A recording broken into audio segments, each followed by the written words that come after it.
最大嘅得着咧，就係、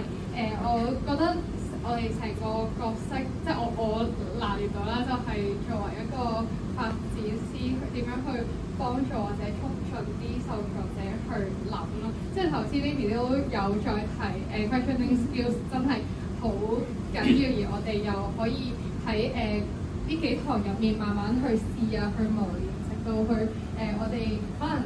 出去呢個班房以外，我哋可以點樣再喺可能工作上或者日常嘅溝通去再練習。即係我覺得呢樣嘢都係即係對我嘅學習。其實我自己咧係大開活動同小組多，反而未做過 case 嘅係。但係我本身咧都有諗過我自己適唔適合做 case 啦，但係因為我未試過，咁但係反而喺呢度咧，我又覺得好似一個新嘅嘗試，同埋我都諗緊自己有冇能力或者機會去嘗試啊，或者進步咁樣咯。咁所以我覺得係咯，喺呢個 course 對我嚟講，即係可能工作上面有啲學習得着提升又好，或者可能喺生活以外，我相信都應該係會用得着。